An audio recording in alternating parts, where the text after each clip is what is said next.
चलिए शुरू करते हैं अगला चैप्टर, एंडोक्रीन सिस्टम।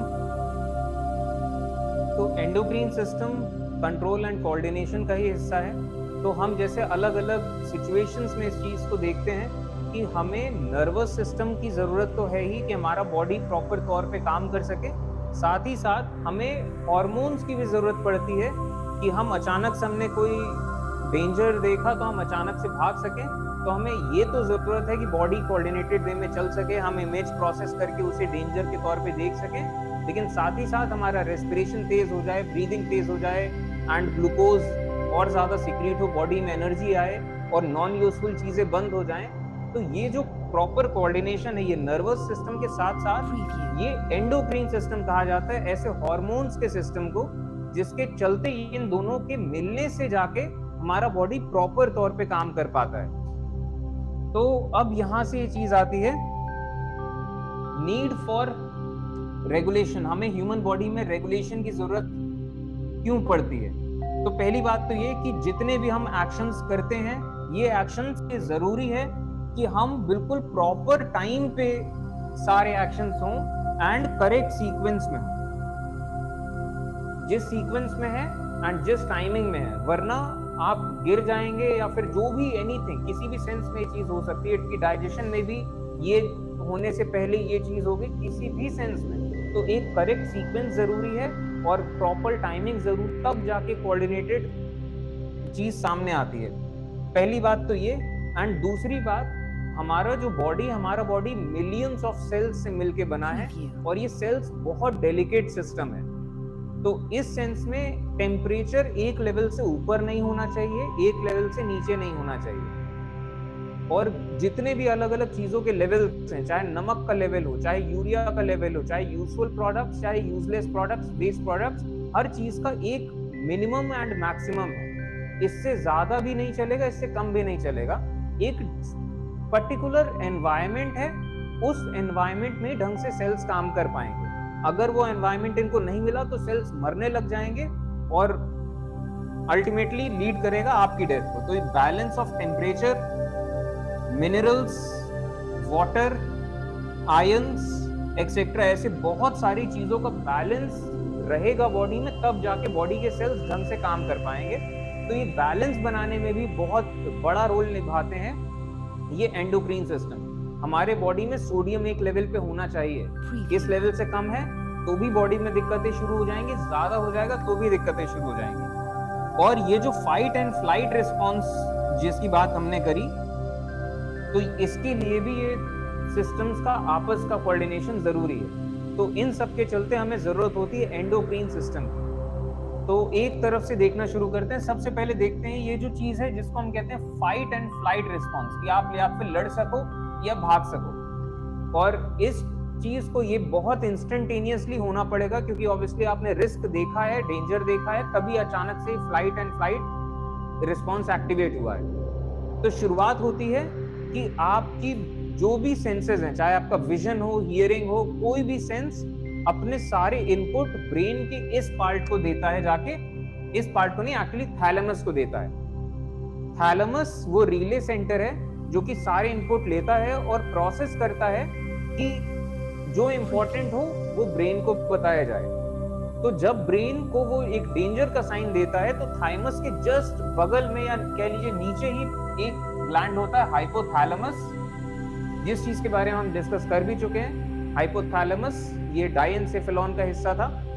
ये एक्टिवेट करता है पिट्यूटरी ग्लैंड को, जिसको हम मास्टर ग्लैंड कहते हैं। ये दोनों जुड़े होते हैं। हाइपोथैलेमस के जस्ट नीचे होता है पिट्यूटरी, और पिट्यूटरी ग्लैंड ये मास्टर ग्लैंड है। ये एक्टिवेट होते ही बाकी सारे ग्लैंड्स को एक्टिवेट कर देता है। तो पिट्यूटरी इस डेंजर के केस में ये एक्टिवेट करता है एड्रेनल हार्मोन्स को, एड्रेनल ग्लैंड्स जो कि एड्रेनल फ्लो करते हैं, और इसी के साथ ही फिर बॉडी बिल्कुल उस वाले मोड में आ जाती है। इस चीज को हम कहते हैं HPA axis, hypothalamus pituitary adrenaline axis. तो ये फाइट एंड फ्लाइट रिस्पॉन्स का है, ठीक है। तो ये रहा HPA एक्सिस।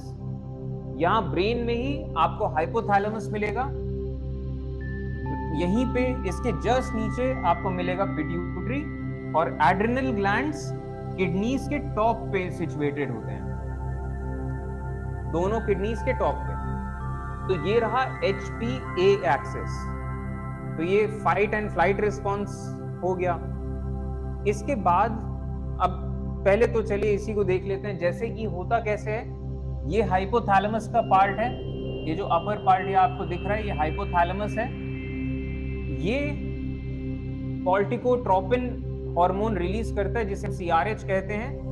ये हार्मोन पहुंचता है पिट्यूटरी ग्लैंड पे। पिट्यूटरी ग्लैंड के भी आप देख पाएंगे दो हिस्से हैं, एंटीरियर एंड पोस्टीरियर। यहाँ पे पिट्यूटरी ग्लैंड में फिर ये पिट्यूटरी ग्लैंड प्रोड्यूस करता है एड्रिनोकॉर्टिकोट्रोपिन हार्मोन ACTH, और ये एक्टिवेट करता है जाके एड्रेनल ग्लैंड्स को, जिसके चलते अचानक से हमारी हार्ट बीट तेज हो जाती है, ब्लड सप्लाई ज्यादा हो जाती है पूरे बॉडी में, मतलब खासतौर पे मसल्स, स्किन वगैरह में ब्लड सप्लाई कम होके मसल्स के पहुंचाई जाती है, और बहुत सारा ग्लूकोज हमारी बॉडी बनाने लग जाती है, जिसके चलते हमें बहुत एनर्जी मिलती है।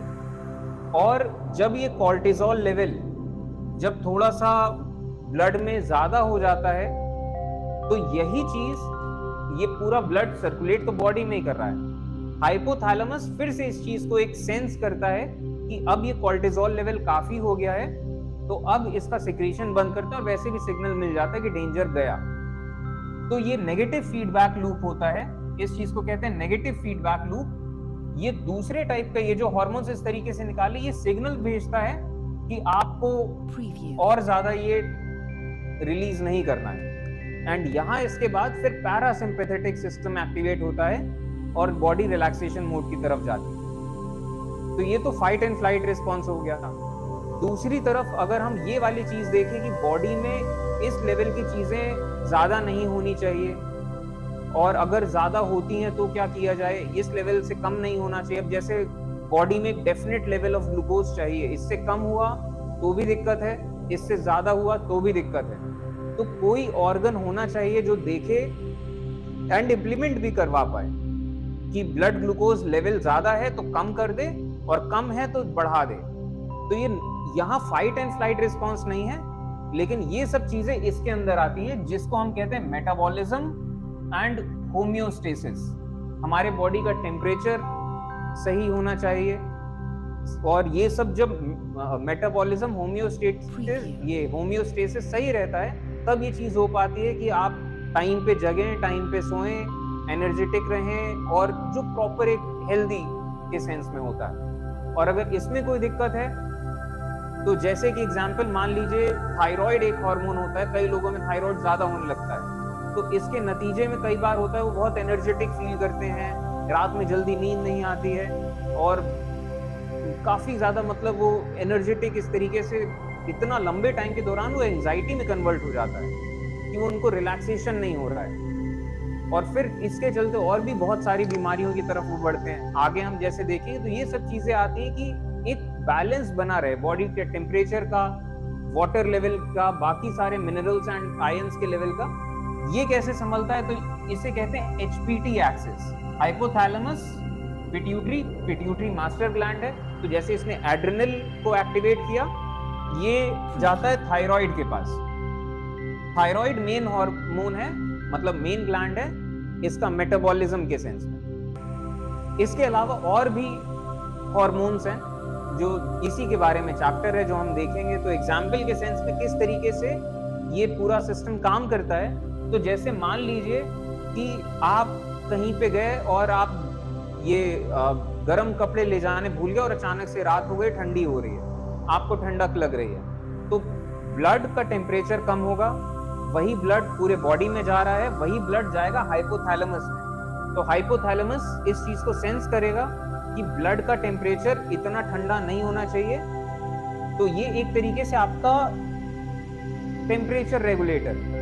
तो हाइपोथैलेमस के नीचे ही होता है पिट्यूटरी।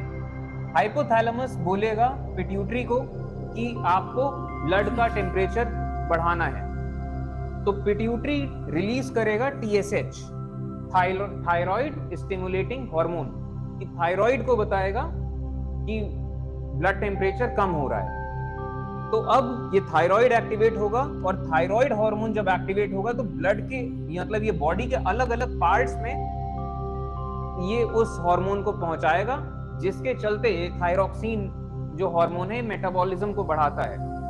तो थायरोक्सिन हार्मोन जो जाएगा अलग अलग सेल्स में और अलग अलग टिश्यूज में, जिसका काम है कि ज्यादा ग्लूकोज प्रोड्यूस करना, मतलब ग्लूकोज को जलाना कि एटीपी बने, और एटीपी से ही गर्माहट रहेगी और वो ब्लड को गर्म करने के काम आएगी। ठीक है, तो ये सब चीजें हैं कि ज्यादा ग्लूकोज बर्न अप होगा, जिसके चलते ज्यादा एटीपी प्रोड्यूस हो, और जब ये ज्यादा एटीपी प्रोड्यूस होगा तो ये ओवर स्ट्रेस की सिचुएशन।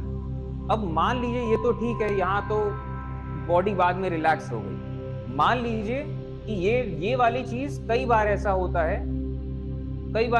है बॉडी में कि जो थायराइड का जो ग्लैंड है, बॉडी खुद ही एक्टिव एंटीबॉडीज बनाने लगता है इसके खिलाफ, और बॉडी जब खुद ही एंटीबॉडी बनाता है तो इसका इस तरीके से इसके रिसेप्टर्स को कॉपी करते हैं कि थायराइड को लगता है कि ये हाइपोथैलेमस सिग्नल कर रहा है, तो ये बनाते रहता है उस हार्मोन को, जबकि हाइपोथैलेमस सिग्नल भेजता भी है कि प्रोडक्शन नहीं करना है इसका, लेकिन फिर भी वो करते रहता है, जिसके नतीजे में ये होता है ग्रेव्स डिजीज। तो इसमें होता क्या है कि वही चीज की ज्यादा एटीपी बनाने के चलते और फिर ओवरवर्क हो जाते हैं over a period of time. तो ओवर प्रोडक्शन ऑफ हार्मोन्स, जिसके चलते एंजाइटी, ट्रिमर्स, गोइट्रे हो जाता है, आंखें बाहर आने लगती हैं, बल्जिंग आईज, और फिर इतना ओवर वर्क आप हैं कि आपको फटीग फील होने लगता है, और फिर इस तरीके से स्किन में भी दिक्कतें आती हैं, और फिर वो बायोलॉजिकल सिस्टम है, एक चीज कैसे दूसरी चीज पे लीड करेगा, दूसरी तीसरी पे लीड करेगा, एंड इट गोज ऑन। तो ये ग्रेव्स डिजीज है।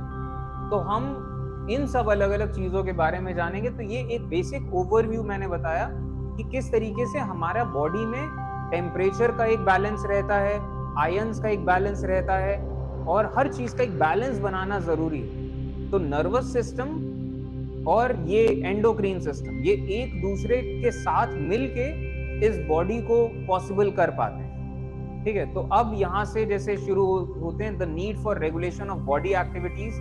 तो बॉडी में बहुत सारी homeostasis, balance of water, waste products, ये हर चीज चाहिए। तो इसके लिए ये दोनों चीजें जरूरी हैं। अब ये दोनों चीजें जरूरी हैं, लेकिन इन दोनों के बीच में भी कुछ फर्क है। ये फर्क देखते हैं। Nervous system, it is made of neurons. Message transmit होते हैं in the form of electrical impulses. ये मैसेज नर्व फाइबर्स के जरिए जाते हैं। मैसेजेस बहुत तेजी से ट्रांसमिट हो जाते हैं, और ये जो इफेक्ट ऑफ मैसेज है, कोई भी मैसेज, इसका जो मतलब it last for very short time.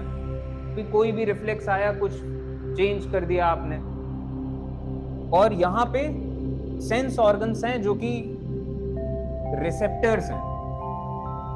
Sense organs feel करते हैं कि we need some response, some action, और ये रिसीव करते हैं इंफॉर्मेशन। इसके बाद nervous system can be modified by experiences. जैसे हमने देखा, आप ड्राइविंग सीखते हैं, वो जो ब्रेक लगाने का रिफ्लेक्स है वो आप सीखते हैं ओवर टाइम। तो this all can be modified. इसके अलावा can not affect growth and metabolism. Nervous system का ग्रोथ एंड मेटाबॉलिज्म पे कोई असर नहीं है। ठीक, तो ये नर्वस सिस्टम हो गया। अब देखते हैं एंडोक्रीन सिस्टम या हार्मोनल सिस्टम। तो नर्वस सिस्टम जैसे न्यूरॉन से बना था, ये हार्मोनल सिस्टम का बेसिक यूनिट है सेक्रेटरी सेल्स, जो सिक्रीशंस करेंगे अलग अलग ग्लैंड्स। इसमें मैसेज ट्रांसमिट होते हैं in the form of chemicals, जिन्हें हम कहते हैं हार्मोन्स। ये मैसेज ट्रांसमिट होते हैं थ्रू द, यहां पे मैसेज जा रहे थे नर्व फाइबर्स के जरिए। हार्मोनल सिस्टम कंपैरेटिवली स्लो है। इफेक्ट ऑफ ये जो मैसेज है यूजुअली लास्ट लॉन्गर किस सेंस में कि सोडियम लेवल ज्यादा है तो सोडियम लेवल कम करना है, तो हार्मोन सिक्रीट करेगा और फिर पूरा प्रोसेस चलेगा। अचानक ऐसा नहीं कि अचानक से हो गया। थोड़ा सा टाइम लगेगा उसे। यहाँ पे glands are the effectors. Glands को पता चलता है कि ये चीज बढ़ गई है, इसे कम करना है, या फिर ऐसा हो गया है तो ऐसा करना है। ग्लैंड्स बताते हैं इफेक्टर। तो थैलेमस, हाइपोथैलेमस और बेसिकली हाइपोथैलेमस, क्योंकि थैलेमस तो रिले सेंटर है, इंपॉर्टेंट है तो बता देगा, नहीं इंपॉर्टेंट है तो नहीं बताएगा। तो एक्शन करना हाइपोथैलेमस, और हाइपोथैलेमस से पिट्यूटरी एंड फिर बाकी सब। तो यहाँ पे glands are the effector organism, मतलब ऑर्गन्स जो कि सिक्रीट करते हैं hormones. They can not be modified by experiences. अपने हिसाब से ही चलेंगे, और कुछ गड़बड़ी हो रही है तो ये भी अपने हिसाब से चलेंगे, आपके सोचने से नहीं चलेंगे। थायराइड आपको पता है ज्यादा है, आप बोलते भी रहोगे थायराइड कम करो कम करो, लेकिन अपने ही हिसाब से चलेगा वो। आपको कम करना है, दवाई खाइए, दवाई खाइए, अपने लाइफस्टाइल में चेंज करिए, दोनों साथ में करते करते, एंड होप फॉर कि चीजें सही हो जाए। इसके बाद it can affect growth and metabolism, कि आपकी ग्रोथ हो रही है, आपकी ग्रोथ हो रही है यानी कि बेसिकली आपकी हड्डियों का साइज बढ़ रहा है। हड्डियों का साइज बढ़ रहा है तो मसल अपने आप बढ़ने लग जाएगा, और आपकी हड्डियां बढ़ेंगी तो कार्टिलेज, लिगामेंट्स, इनको भी साथ साथ बढ़ना पड़ेगा। तो ये सब चीजें ये हार्मोन सिस्टम ये कवर करता है। तो ग्रोथ हार्मोन जब आएगा उसी हिसाब से आपकी बॉडी बढ़ेगी। ये इनके मेन डिफरेंस।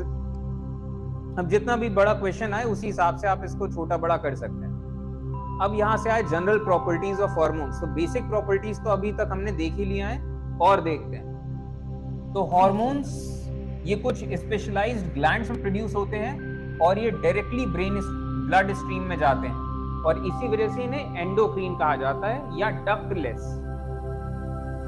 और they are transported by the blood stream from the endocrine cells, और ये केमिकल मैसेंजर्स हैं। और इसके अलावा एक और चीज, hormones exert their effects on the whole body, कि एक पर्टिकुलर जगह पे नहीं, वो जो हार्मोन उन्होंने निकाला वो ब्लड में जाएगा एंड पूरे बॉडी में घूमेगा। अब वो पर्टिकुलर किस जगह के सेल्स उठाते हैं वो सब अलग बातें हैं, और पूरे बॉडी पे इफेक्ट पड़ता है इन हार्मोन्स का। ये बहुत स्मॉल क्वांटिटी में चाहिए होते हैं, और ये इस टाइप के भी होते हैं, एक्साइटरी एंड इनहिबिटरी। इस चीज को बढ़ाओ और एक लेवल पे आके फिर कम करो, ठीक है। ये नेगेटिव फीडबैक लूप के सेंस में, डिपेंडिंग अपॉन द कंसंट्रेशन, कि ग्लूकोज लेवल कम है तो ये एक तरह का हार्मोन डालेगा कि ग्लूकोज लेवल बढ़ाओ, और बढ़ा हुआ है तो इनहिबिशन करेगा कि ग्लूकोज लेवल कम करो। और hormones belong to different type of chemical structures. अलग अलग केमिकल स्ट्रक्चर्स होते हैं इन हार्मोन्स के, जैसे कि they may be steroids, proteins, peptides, amino acids. अलग अलग तरह के केमिकल्स हैं जो कि हार्मोन्स बनते हैं। अब कुछ हार्मोन्स के सेंस में देखते हैं, जैसे कुछ हार्मोन्स पेप्टाइड्स से मिलके बने होते हैं, तो ये एक्चुअली प्रोटीन बेस्ड हैं, जैसे कि इंसुलिन, और ये प्रोटीन बेस्ड हैं, तो ये वाटर सॉल्युबल हैं सब, ये जितने हार्मोन्स हैं। तो peptides protein based, insulin water soluble. कुछ होते हैं अमीन्स, जैसे कि एमिनो एसिड्स के फॉर्म में, जैसे कि एड्रेनलिन, ये एमिनो एसिड्स के फॉर्म में है, और ये भी वाटर सॉल्युबल है। कुछ हैं स्टेरॉइड्स, ये बनते हैं फ्रॉम कोलेस्ट्रॉल यानी कि फैट से, जैसे कि टेस्टोस्टेरोन, ये फैट वाली चीजों से बना है कोलेस्ट्रॉल, और इस वजह से वाटर सॉल्युबल नहीं है। कोई भी फैट वाटर सॉल्युबल ऐसा नहीं होता है, ये लिपिड सॉल्युबल है, ये फैट की जैसी चीजों में ही घुलेंगे। इसके बाद एक और खास चीज, hormones of one species has the same influence on another species. एक जीव का हार्मोन आप दूसरे जीव में डालें तो मोर और लेस वैसा ही काम करेगा, और डेफिशिएंसी भी इनके नुकसानदायक है, और एक्सेस भी नुकसानदायक है। और एक और चीज, hormones are not stored in the body. जब जरूरत है उसी टाइम बनेगा, उसी टाइम एक्सक्रीट होगा, स्टोर नहीं कर सकते आप। और यहाँ पे हार्मोन्स का वर्किंग के सेंस में बताया गया कि जितने भी हमारे सेल्स हैं बॉडी के, इनमें रिसेप्टर्स होते हैं। ये जैसे रिसेप्टर का शेप ऐसा वी के शेप का है, इस रिसेप्टर का शेप सेमी सर्कल के शेप का है, और हार्मोन्स जो भी सिक्रीट होते हैं वो इसी टाइप के होते हैं। जो एंडोक्रीन ग्लैंड्स हैं, ये हार्मोन्स अलग अलग शेप के हैं, सब ज्योमेट्री है। ये जैसा शेप होगा वैसा हार्मोन चिपकेगा। वी शेप होगा तो वी शेप की चीज ही उससे चिपक पाएगी, ज्वाइन हो पाएगी। वो गोल है तो गोल की जैसी चीज ही चिपक पाएगी। वी शेप आएगा, टकराएगा, चले जाएगा, और जो चिपकेगा वही अंदर जाएगा। तो जो पर्टिकुलर टाइप का शेप है वही इसी टाइप से टारगेट सेल्स पे काम कर पाते हैं कि हमें इस टाइप ऑफ सेल पे काम करना है। अब वो हार्मोन तो पूरे बॉडी में जा रहा है, लेकिन जिस टाइप ऑफ सेल का शेप है वो उस टाइप का हार्मोन उसने निकाला है, तो जाके कहीं से नहीं चिपकेगा, चिपकेगा उसी से। ज्योमेट्री है सिंपल, वही ताला चाबी भी तो ज्योमेट्री है एक तरीके से, तो ये भी ज्योमेट्री है। बस हमने ताला चाबी में थोड़ा सा ज्यादा उसको ज्योमेट्री कर दिया है, ये भी बहुत ज्यादा है। ये तो बहुत सिंपल वे में आपको बस VU दिखाया है, ठीक है। कॉम्प्लेक्स ये भी बहुत है, लेकिन कंसेप्ट वही चीज है, ठीक है। तो ये चीज हार्मोन्स का सिस्टम। अब टोटल तौर पे देखना शुरू करते हैं एंडोक्रीन सिस्टम। और एंडोक्रीन सिस्टम शुरुआत से हम देखना शुरू करेंगे, और यहाँ पे हम प्रॉपर तौर पे फिर नोट्स लिखेंगे। तो शुरुआत हाइपोथैलेमस, हम ऊपर से नीचे की तरफ शुरू करेंगे।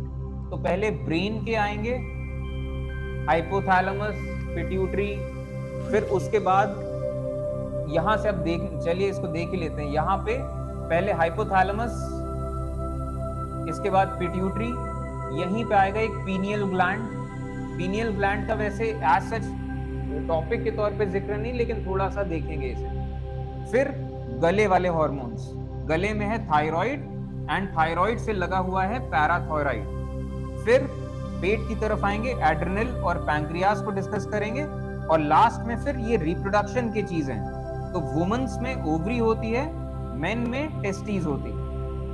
तो ये हो गए सारे एंडोक्रीन ग्लैंड्स। और इसमें से अगर हम देखें तो पैंक्रियास एंडोक्रीन भी है, एक्सोक्रीन भी है। डाइजेस्टिव जूस खाने में डालता है, और ये जो इसके हार्मोन्स हैं, इंसुलिन, ग्लूकागॉन, ये सब ब्लड में डालेगा। ओवरीज, टेस्टिस, ये भी बोथ एंडोक्रीन एक्सोक्रीन है। ये एस्ट्रोजन बनाएंगे, टेस्टोस्टेरोन बनाएंगे और ब्लड में डालेंगे। दूसरी तरफ ये स्पर्म्स एंड एग्स बना के उनके डक्ट्स में डालेंगे, ठीक है। तो शुरुआत करते हैं हाइपोथैलेमस। थाइमस आपने पूछा था, थाइमस बता देते हैं। थाइमस ये नेक वाले रीजन में है, और ये इम्यून सिस्टम का हार्मोन बनाता है। और बच्चों में थाइमस ठीक ठाक साइज का होता है, लार्ज होता है, और जैसे जैसे बच्चे बड़े होते हैं ये श्रिंक होता जाता है। बड़ों में फिर बहुत ज्यादा साइज नहीं बचता है इसका, बहुत श्रिंक हो जाता है। ये थायराइड वाली चीज है। गला जो है यहाँ पे थायराइड एंड पैराथायराइड है। थायराइड, और एक्चुअली एडम्स एप्पल कहते हैं उसे, थायराइड नहीं कहेंगे, ग्लैंड के सेंस मैंने बोल दिया कि एडम्स एप्पल ये प्रॉपर आप कह लीजिए हड्डी का एक पार्ट है एक तरीके से, रेस्पिरेटरी, एंड उसमें हड्डी भी इन्वॉल्व है, ये डेवलप होता है। और ये भी देखा जाए तो सेकेंडरी सेक्सुअल फीचर का एक हिस्सा है, development of Adam's apple and cracking of voice. और भाई आवाज थोड़ा सा चेंज करने की चीज है। तो चलिए देखते हैं, शुरू करते हैं। 5 मिनट है, फिर उसके बाद एंड करते हैं क्लास। तो हाइपोथैलेमस, हाइपोथैलेमस प्रेजेंट होता है ब्रेन में। ये अभी तक तो याद ही हो गया अब तक। ये रिलीजिंग हार्मोन्स प्रोड्यूस करता है, और साथ ही साथ इनहिबिटरी हार्मोन्स भी प्रोड्यूस करता है। और इसका काम बस बेसिकली है पिट्यूटरी जो मास्टर ग्लैंड है उसको बताना कि ये चीज एक्टिवेट करनी है और ये चीज डीएक्टिवेट करनी है। तो रिलीजिंग हार्मोन रिलीज करो और बंद करो। और ये हाइपोथैलेमस क्योंकि पिट्यूटरी से जुड़ा है, तो पिट्यूटरी के भी मतलब कई सारे ऐसे हार्मोन्स हैं जो कि एक्चुअली हाइपोथैलेमस में बन रहे हैं, पिट्यूटरी से सीक्रेट हो रहे हैं। ठीक है, तो इट कंट्रोल्स द पिट्यूटरी। तो इसके सेंस में बस यही है कि पिट्यूटरी को ये कंट्रोल कर रहा है। इसका काम हाइपोथैलेमस का है कि maintain the body at a balance level, क्योंकि ये सबसे सीनियर है इस सेंस में कि बैलेंस इसको बनाना है, प्रोड्यूस करता है और रिलीज करता है हार्मोन्स, और रेगुलेट करता है स्लीप, मेमोरी, एपेटाइट, कई सारी चीजें। और अगर हाइपोथैलेमस में कोई इंजरी आ जाती है तो फिर बहुत सारे अलग अलग इश्यूज होते हैं, डिपेंड करता है क्या है, लेकिन पूरा बॉडी का सिस्टम हिल जाता है क्योंकि बैलेंस करने वाली चीज ही आपकी बिगड़ गई है। एंड कितना बिगड़ती है, कैसे करती है, वो तो फिर अलग अलग केस, अलग अलग चीजें, तभी फिर डॉक्टरी का प्रोफेशन है। तो ये इसका हाइपोथैलेमस ब्रेन में Preview. अब जैसे ये बनाता है, makes and releases growth hormone, और ये ग्रोथ हार्मोन रिलीज होता है वाया पिट्यूटरी ग्लैंड, और ये ग्रोथ हार्मोन ग्रोथ को बढ़ाएगा। और अगर ऐसा है कि ग्रोथ हार्मोन थोड़ा सा ज्यादा हो गया है तो हाइपोथैलेमस फिर एक हार्मोन होता है सोमैटोस्टैटिन, कि ये रिलीज करके सिग्नल करेगा कि ग्रोथ हार्मोन बहुत हो गया है, अब इसको रोक देना है। ठीक है, तो ये हाइपोथैलेमस, और इसका और क्या काम बताएं, यही सबसे सीनियर है तो यही इसका काम है। इसके बाद हाइपोथैलेमस का जस्ट अगला जूनियर है, ये है पिट्यूटरी ग्लैंड। ग्लैंड्स में इसको मास्टर ग्लैंड कहेंगे। पिट्यूटरी से ये सिग्नल लेता है कि क्या चीज ऑन ऑफ करनी है। तो पिट्यूटरी ग्लैंड ये पी साइज्ड है, बहुत छोटा सा, बस एक मटर के बराबर। ये प्रोजेक्शन है that Hanks from the base of the mid brain below hypothalamus. Mid brain के हिस्से में हाइपोथैलेमस से नीचे लटका हुआ एक मटर के बराबर, ठीक है, Hanks from the base of mid brain below hypothalamus. ये सब कुछ मिड ब्रेन में है, ये सब कुछ मिड ब्रेन में है, हाइपोथैलेमस के नीचे एक पी साइज। ये मास्टर ग्लैंड है, इसमें दो लोब्स हैं, दो लोब्स यानी कि दो पार्ट्स।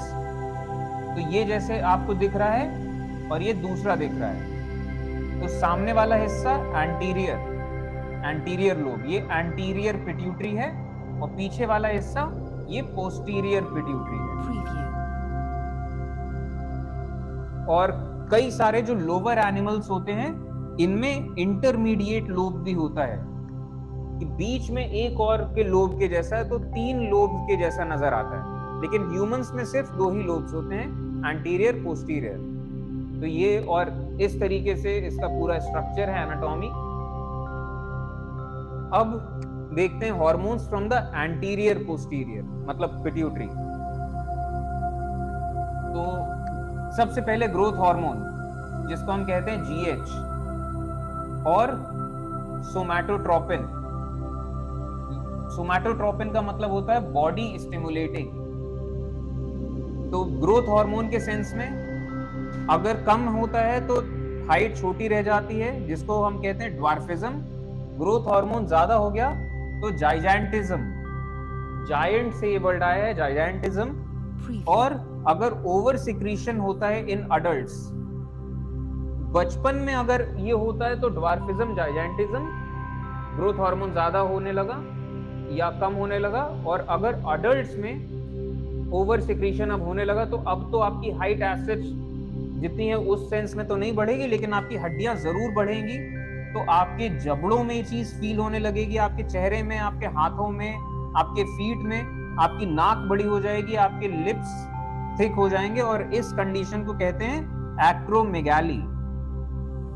एक्रो का मतलब होता है हाइट, मेगा का मतलब होता है लार्ज, तो लार्ज हाइट।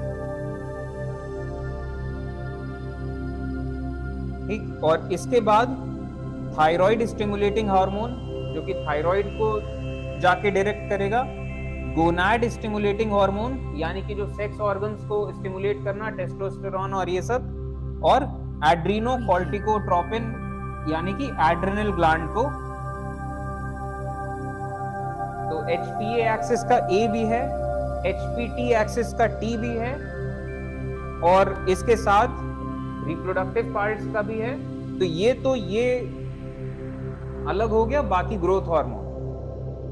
और इसके अलावा प्रोलैक्टिन और भी कई सारे हैं, ये मेन के सेंस में है। तो जैसे एक ल्यूटिनाइजिंग हार्मोन, ये फीमेल रिप्रोडक्टिव सेंस में रिलीज होता है। फॉलिकल स्टिमुलेटिंग हार्मोन, FSH इसे कहते हैं। तो ग्रोथ हार्मोन, प्रोलैक्टिन की ब्रेस्ट का बड़ा होना और मिल्क का प्रोडक्शन होना डिलीवरी के बाद।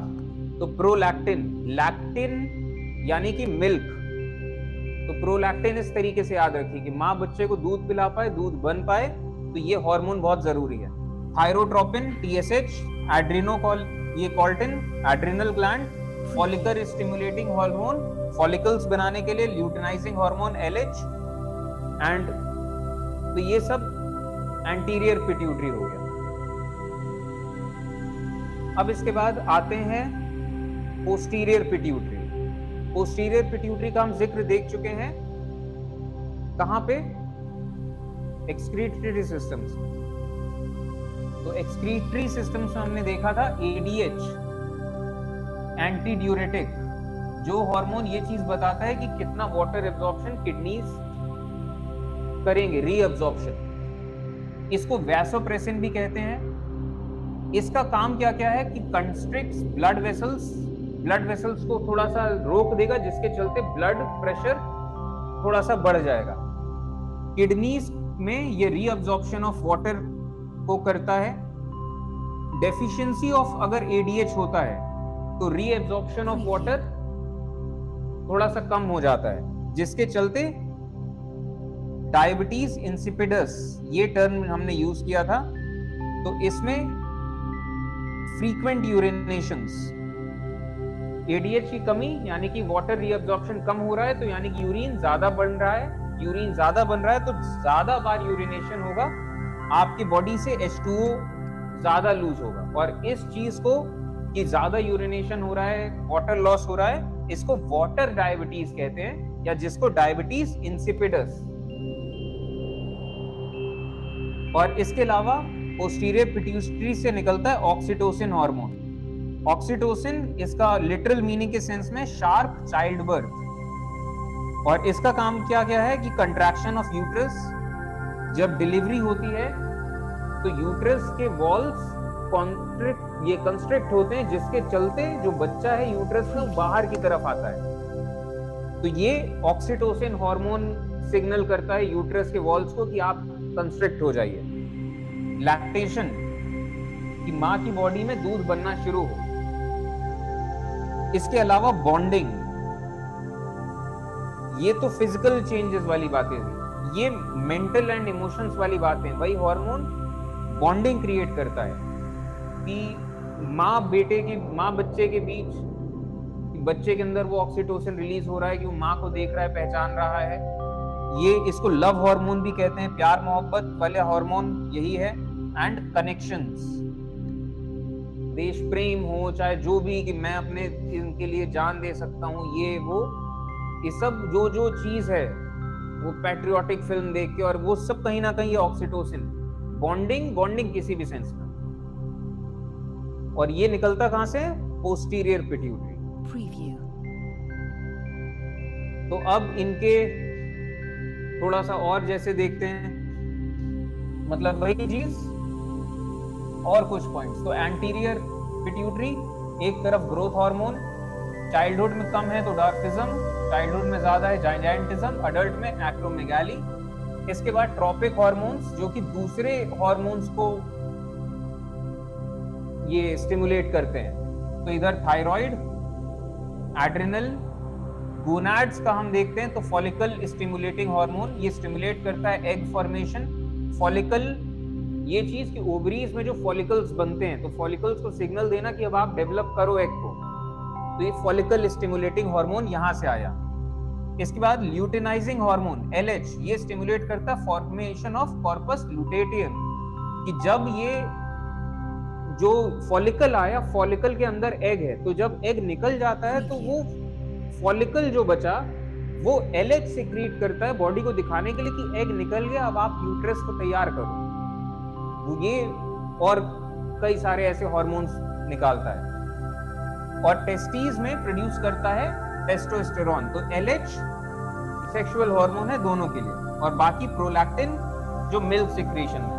तो anterior pituitary and posterior pituitary में एक तरफ ऑक्सीटोसिन हो गया और एक तरफ हो गया ADH, diabetes insipidus, reabsorption of water, और दूसरी तरफ यूट्रीन कॉन्ट्रैक्शन एंड बॉन्डिंग। ठीक है, तो फिलहाल आज के लिए इतना ही रखते हैं।